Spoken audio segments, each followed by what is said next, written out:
I was out jogging recently, and the back of a local mail truck was open as the mail carrier was bringing in mail. And the entire back of the truck was a wall of Amazon.com boxes.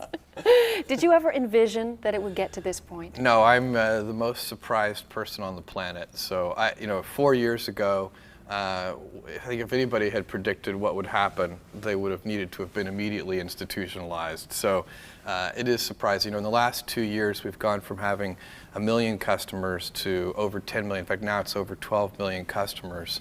And we definitely didn't predict it. And we're very grateful for it. The big question that I have coming to your beautiful building here and meeting some of your very organized and very polite staff members is, how do you keep it all organized? Don't you have something like 4,200 employees in only 4 years? Yeah, we do have over 4,000 employees, and it has grown very quickly, but we have the hardest working, most talented, most passionate, most customer focused group of people that certainly I've ever had the pleasure of working with, and I think that might exist anywhere.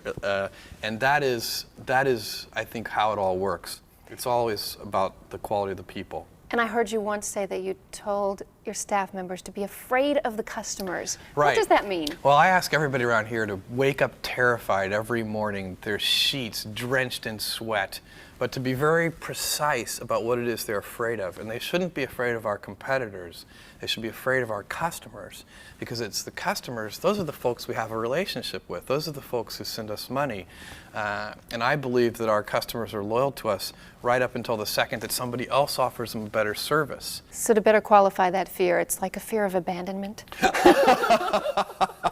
You don't want them to abandon you? I think that's right. You got to do a good job, and you have to earn the loyalty of customers every day. If you ever rest on the past or rest on your laurels, it may take a little while, but the whole thing will go away. Let's talk about the recent announcement. You knew you were going to get bigger than the Amazon and take over the earth. Well, which direction? We didn't actually know that. Which direction did you decide to go first, and why? Well, we picked books as the first best product to sell online because we thought in that category, especially 4 years ago, we could create the most value for customers. Because one of the things customers value is selection. And books is an unusual category because there's more selection in that category than there are in any others. So that was why that started. But now, as the technology has matured and as the audience has grown, it's possible to, in other categories like toys, we have a complete toy store now, we have a complete electronics store now, even TVs. We're selling 60-inch televisions. I didn't think people would buy them online, but they do. Can I have a prediction from you? Where do you think we'll be in 10 years? Well, it's very hard to give concrete predictions, but what I do know is that we are at the very beginning, not just Amazon.com, but the entire industry of e-commerce and online shopping. And this is the Kitty Hawk era. 10 years from now, we will know 50 times as much as we know today. It's incredibly exciting.